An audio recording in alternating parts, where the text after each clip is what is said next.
صحیح مسلم کی حدیث ہے کہ صحابہ اکرام نے رسول اللہ صلی اللہ علیہ وسلم سے سوال کیا ای الصلاۃ افضل بعد المکتوبہ، کہ آقا فرض نماز کے بعد کون سی نماز افضل ہے؟ فقال، آپ صلی اللہ علیہ وسلم نے ارشاد فرمایا افضل الصلاۃ بعد الصلاۃ المکتوبہ، فرض نماز کے بعد افضل نماز جو ہے الصلاۃ فی جوف اللیل، وہ رات کے تاریکیوں میں، رات کی تنہائیوں میں نماز ادا کرنا ہے۔ تو اللہ کے نزدیک فرض نماز کے بعد جو افضل نماز ہے وہ تہجد کی نماز ہے، نماز تراویح ہے، تہجد ہے، قیام اللیل ہے، صلاۃ اللیل ہے۔ انسان کو اس کا اہتمام کرنا چاہیے۔ اور آخری رات اللہ ذوالجلال اپنے بندے کو آسمان دنیا پر آ کر فرماتے ہیں اے بندے، کوئی ہے جو مجھ سے سوال کرے، کوئی ہے جو اپنی ضرورت میرے سامنے رکھے، کوئی ہے جو مجھ سے مانگے، معافی مانگے میں اس کو معاف کر دوں، رزق مانگے میں اس کو رزق دے دوں۔ تو ہمیں یہ نماز کا اہتمام کرنا چاہیے۔ رمضان کے اندر اگر کوئی آدمی روزہ رکھنے کے ساتھ ساتھ قیام اللیل کا اہتمام کرتا ہے، من قام رمضان ایمانا و احتسابا غفر لہ ما تقدم من ذنبہ، تو اللہ تعالی رمضان میں نماز تراویح کا اہتمام کرنے کی وجہ سے، قیام اللیل کرنے کی وجہ سے، نماز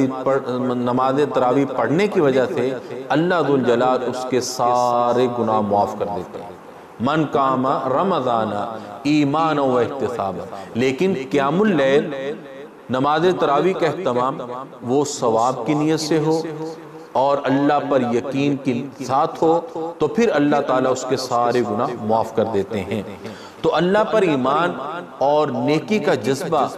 اس کا مقصد یہ ہے کہ ریاکاری نہ ہو، دکھلاوا نہ ہو، کوئی مجبوری نہ ہو، بلکہ مقصد صرف اور صرف اللہ کو راضی کرنا ہو اور اللہ تعالیٰ سے انعام اور اجر حاصل کرنا ہو، تو اللہ تعالیٰ اس کے سارے گناہ معاف کر دیتے ہیں۔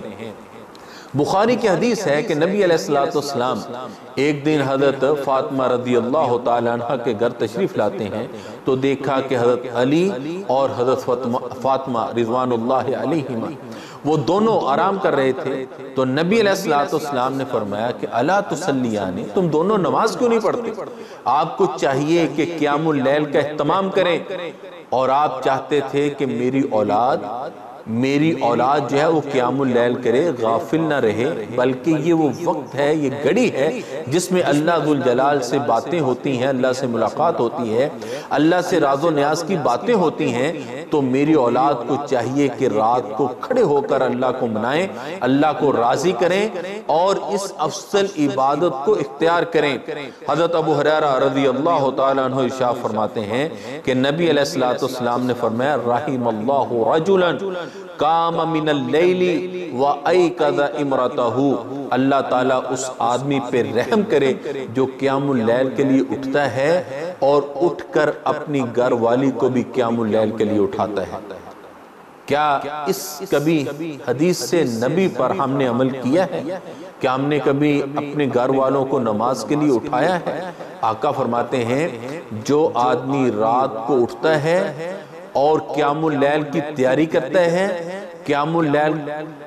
پڑھنے کے لیے، قیام اللیل ادا کرنے کے لیے، تہجد پڑھنے کے لیے خود بھی اٹھا، پھر اس نے اپنی گھر والی کو اٹھایا، فرمایا اس پر بھی اللہ رحم کرے، اس عورت پہ بھی رحم کرے جو خود رات کو نماز کے لیے اٹھی ہے، تہجد کے لیے اٹھی ہے، قیام اللیل کے لیے اٹھی ہے اور اس نے اپنے شوہر کو اٹھایا۔ کیا ہم چاہتے ہیں کہ ہم رسول اللہ صلی اللہ علیہ وسلم کی دعا کے حقدار بن جائیں،